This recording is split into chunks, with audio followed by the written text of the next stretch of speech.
একজন মায়ের চোখে যেমন বাংলাদেশ দরকার, সেটি গড়তে আগামী নির্বাচন দেশের জন্য অত্যন্ত গুরুত্বপূর্ণ বলে মন্তব্য করেছেন বিএনপির ভারপ্রাপ্ত চেয়ারম্যান তারেক রহমান। বিকেলে শাহবাগে শহীদ আবু সাইদ মিলনায়তনে এক আলোচনা সভায় ভার্চুয়ালি যুক্ত হয়ে প্রধান অতিথির বক্তব্যে তিনি আরও বলেন, বিএনপি ক্ষমতায় গেলে আর্থিক সচ্ছলতা নিশ্চিতে 50 লাখ প্রান্তিক পর্যায়ের নারীকে ফ্যামিলি কার্ড দেওয়া হবে।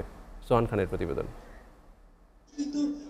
জুলাই আগস্টের গণ অভ্যুত্থানের প্রথম বর্ষপূর্তি উপলক্ষে ধারাবাহিক কর্মসূচির অংশ হিসেবে রাজধানীর শাহবাগে শহীদ আবু সাইদ মিলনায়তনে আন্দোলনে নারীদের অবদান শীর্ষক আলোচনা সভার আয়োজন করে জাতীয়তাবাদী মহিলা দল। আমাদের অ্যাক্টিং চেয়ারম্যান জনাব তারেক রহমানের পক্ষ থেকে এতে ভার্চুয়ালি যুক্ত হন বিএনপির ভারপ্রাপ্ত চেয়ারম্যান তারেক রহমান এবং স্থায়ী কমিটির সদস্য ও মহিলা দলের নেতাকর্মীরা।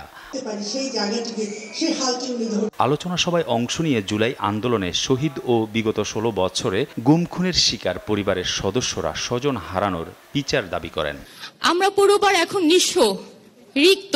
তদন্ত সংক্রান্ত সক্ষমতা জোরদার করতে হবে, যাতে বিচার প্রমাণ নির্ভর ও ভুক্তভোগী কেন্দ্রিক হয়। আলোচনায় বিএনপি নেতারা জুলাই আন্দোলনে নারীদের নানা ভূমিকার কথা তুলে ধরেন। ডক্টর আব্দুল মুইন খান বলেন, দেশের সব ক্ষেত্রে নারীদের যে অবদান, তাতে সংসদে সংরক্ষিত নারী আসন 50টির মধ্যে সীমাবদ্ধ থাকতে পারে না। ঐক্যবদ্ধ থাকুন দেশের জন্য, এই জাতির জন্য, বেগম খালেদা জিয়ার জন্য। কাজে আগামীতে যে নির্বাচন আসছে, সেই নির্বাচনে ইনশাআল্লাহ আমরা মায়েদের প্রতিনিধি দেখব, যারা শুধু এই দেশের সুসন্তানদের গড়ে তুলবেন না, তারা এই দেশকে গড়ে তুলবেন।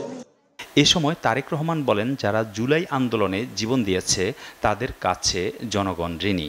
এবার শহীদদের ঋণ পরিশোধের সময় এসেছে মন্তব্য করে তিনি বলেন, একজন মায়ের চোখে যেমন বাংলাদেশ দরকার, সেটি গড়তে আগামী নির্বাচন সবচেয়ে গুরুত্বপূর্ণ।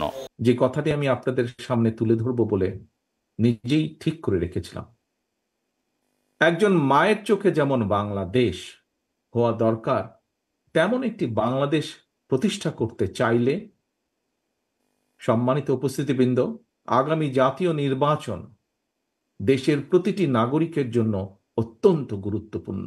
তিনি আরো বলেন, বিএনপি রাষ্ট্র পরিচালনার সুযোগ পেলে প্রথম পর্যায়ে কমপক্ষে 50 লাখ প্রান্তিক পরিবারকে ফ্যামিলি কার্ড দেয়া হবে। আসন্ন নির্বাচনে বিএনপি জনগণের রায় রাষ্ট্র পরিচালনার সুযোগ পেলে পরিবারের নারী প্রধানের নামে কিন্তু আমরা এই ফ্যামিলি কার্ডটি আমরা ইস্যু করব। দেশে যেন আর কখনো ফ্যাসিবাদ মাথাছাড়া দিয়ে উঠতে না পারে, সেজন্য নারী সমাজকে সজাগ থাকার আহ্বান জানান তারেক রহমান। দেশে যাতে আর কোনোভাবেই উগ্রবাদ, চরমপন্থা মাথা চাড়া দিয়ে উঠতে না পারে, এই ব্যাপারে বিশেষ করে নারী সমাজকে অত্যন্ত সতর্ক এবং সজাগ থাকতে হবে।